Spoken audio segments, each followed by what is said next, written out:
Hey, let's talk about the downfall of Saban slash basically Power Rangers and how it could actually have made it if it continued on, or the fact of if only it did another path would have been okay. So first things first, we got to talk about what happened. So we have Disney saying screw Power Rangers can shove it. We're just going to do the first three seasons, revamp them. Which, oh my gosh, it was horribly revamped. Oh my gosh, who came up with that idea? They need to be shot. And then, of course, Swan saved the day after 17 episodes. And it's like, couldn't you come sooner, man? So, besides actually talking about the freaking revamps, it was a good send off. RPM actually did do a nice send off, even if they had that one episode of Fourth Wall Breaker, which, oh, God. My gosh, is that in the DVD? It's like, yeah, if there's a DVD set, for the love of God, please put that episode in special features. That's what should happen. It's like that episode should be in special features. Excuse me. If it's in sequence, oh God, no, because that would just take me right out of the whole entire story. Okay, anyways. So we have two, maybe even three instances. Of course, the first instance is, well, maybe four.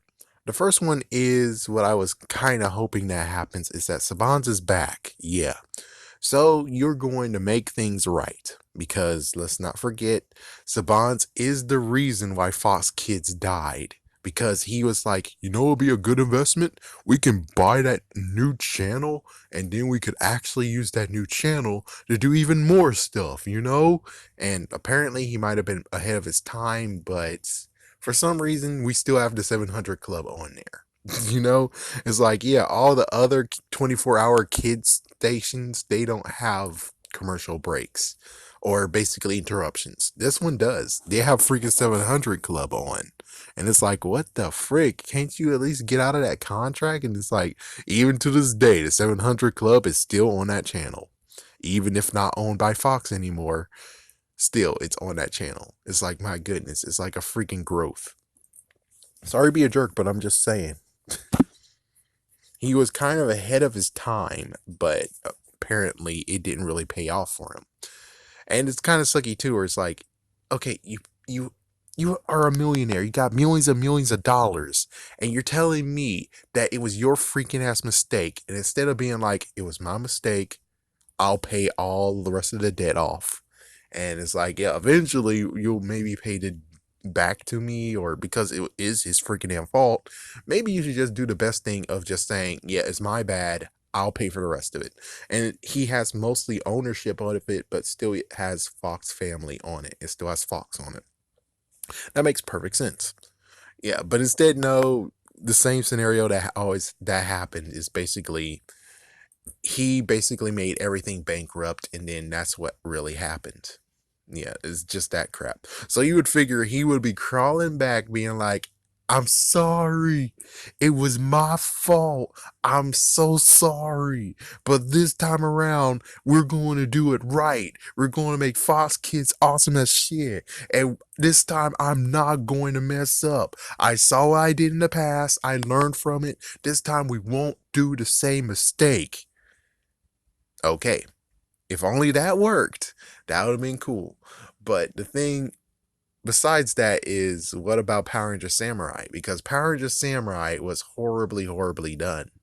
And let's say if they did get to 40 episodes, which of course they did, but let's just also know that Bandai America, and I said this in many videos, Bandai America was burnt out. They wanted to end this.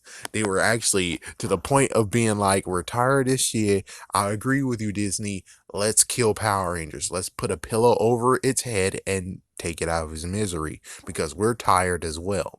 And you would kind of be like, whoa, hold on. Then how come the Bandai, the actual Bandai, is still going with Super Sentai, while over here at Power Rangers, they're tired of it? What the fuck is this? And I'm like, I have no clue. I have no clue whatsoever what's wrong with these dumbasses. I have no idea, but they were actually tired of it. They were actually been tired of it since 2010, and they went cheap as hell, and it took it a while for them to not go cheap as hell to back where they should be. So it's like, I don't really know. Maybe if Bandai America also wanted to continue going, it would actually have been better too, because the toy sales would have been better and the quality of the toys would have been better. But I don't know. It's hard. It's really hard to actually understand the minds of Bandai America. And maybe someday, who knows, Bruno could actually get down to the bottom of this. And it'll be a good idea. It's like, yeah, Bruno, you should go down, get to the bottom of this, being like the real truth behind Bandai America. Because for me personally, it seemed to me that Bandai America was actually just tired of Power Rangers. They were really tired of it. Anyways, back to Saban's and his take on if he could have. So the only messed up part is like, how exactly could Power Rangers Samurai actually be better than what it was? And well, there is one person, I forgot the name of him, but he was in, of course, Meet the Writers. He was a part of the group, and we can even hear from the person who played Spike. He was like, I thought I was going to play as the Gold Ranger, a Casper Gold Ranger. And it turns out in this person's version of the TV show, the version of Power Rangers Samurai, his version is that everyone came from across of Japan. Someone came from England and stuff. It's kind of funny. It's like, well, if you think about it, it's like a little bit of a ripoff for what happened in Power Rangers Ninja Steel. I mean, well, technically Ninja. It's like, it's kind of a little bit of a ripoff, but they made them family. But even so, it's like, it's kind of funny. It's uncanny how it's so close to each other. And in that version is that Antonio did not exist. Instead, Spike would be the person who actually does the cooking and turn into the Gold Ranger. So it's, and since the person who played a Spike said I was casting for the Gold Ranger, and then it turns out nope, it's like, huh. So he was telling the truth, and then they rewrote everything, which kind of sucks for him. But still, it sucks even worse where it's like you aborted everything else that was on that first idea and gave us this crap of where it's like everyone was from America, but yet you want them to be from descendants from samurais. And it's like, well, they came from Japan. And so that's where it's like the guy who wrote this good idea did a smart thing. Whoever retconned all this shit is a dumbass. I'm sorry to say that, but it's true. Sorry to cuss, but it's true. Now, if things worked out perfectly well, and the guy who actually did all this and was like, yeah, Skull's son will be the Gold Ranger, I'm pretty sure that that series would have actually been perfectly fine. And especially with the 40 episodes in a year would have been fine. But of course, you know how it would actually happen is the fact of, well, they were trying to actually hype Power Rangers, and since they're trying to hype Power Rangers, you know what's the deal. It's the fact that they want to try to get to the point of where they can actually get to hype actual anniversaries. They wanted to skip Megaforce and go Super Megaforce, but they couldn't do that, so they combined them both together. In this scenario, technically they couldn't do that. Instead, they actually have to do year by year because they can't just skip a year, because if they try to skip a year, that means that there'll be a year of nothing because you have to wait for it to actually finish. So it's like they would be forced to do years instead of, well, what is now, which is they can skip. But the good news is that with Hasbro, we don't know if there's going to be any more skipping anymore. All it is most likely catch up, which is kind of like sad. And you fricked them over. How dare you? Disney never fricked anyone over. And it's like, that's the stupidest part of it all. It's like, you fricked people over.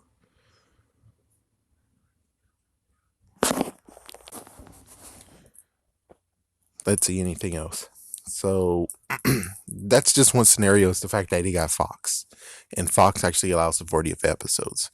If they would have Nickelodeon actually agreed that there will be 40 episodes. Might be the same song and dance, but at least the good news is that we don't have to waste 2 freaking damn years of the same crap and the super seasons. My goodness, what the frick. Now, one other thing that I kind of actually saw him maybe attempting to do was use Vortex as the place for Power Rangers, because Vortex he's able to control. And since he's able to control Vortex, you have the good news and bad news. The good news is that, like I said in the video, which who knew, the video actually is getting very, very liked. But Vortex, the reason why that failed is because he allowed the people who've been doing stuff continue to do stuff. Like, for instance, in the very beginning, he gave us lots of gold. He gave us Iron Man Armored Adventures. He gave us Transformers Prime. He gave us Power Rangers Lost Galaxy. He gave us so much stuff. But as soon as they were like, we're bringing Sonic X back, you need to know that, oh, fuck, they went back to the old ways and Sabans is not cracking his whip. He should be cracking his damn whip. Oh, yeah, of course, Yu Gi Oh's there. He was able to later put Digimon on there, which that was cool. But he needed to crack his damn whip. That's the thing, is that he needed to crack his whip and he didn't. And because of that, they got lazy freaking shows. And again, if it is his actual choice, you have millions upon millions of dollars, man. You give millions of dollars to sick kids every single day. How the frick is it different to giving kids who actually don't have internet access or too lazy, let's just say too lazy to throw in there, or just period, just give us something. Give us the old taste of the 90s. Give us something that we used to have. Give us something like that back. And instead, you're not gonna, because chances are eventually you'll get your money back. As long as you actually deal with people who actually are good and happy to do toys. Because, yeah, again, Bandai America, they didn't want to do toys anymore. They didn't want to do Power Rangers anymore. Technically, I guess they could have done other things like Digimon toys. I guess that would work. And I think in Japan, that is the thing. So, yeah, they could have done Digimon, team up with Hasbro. But in the end, it's like, could it actually have made it? And the thing is that it's still shaky. I'm not sure if they could actually have made this Power Rangers all this Power Ranger seasons, all the Power Rangers to work. Because those seasons got screwed over because of Nickelodeon. Technically, yeah, sorry, but we have to point at Nickelodeon and say, you are responsible. And yes, I know the writers. Yes, the writers too. But the thing is that it's kind of like second guessing, and it had to actually maybe fit everything into where it's like it's a season by season or cut seasons and crap. Which right now they're doing great. Right now they're doing fine. But I guess I don't really know. It might have been doomed from the get go because he needed writers that are awesome, and he didn't get that point until Dino Charge. And even then, he lost those writers because they were like, "It's a sinking ship. We're out." So there's really no way to actually say that the seasons that we got from Sabans could have actually made it. Could have actually been better. Yes, they could have been better. But the thing is that I don't know what was the last part that actually made it bad. Not sure. But I will say that maybe it was Saban's fault on some of it. Some of the occasions it is his fault.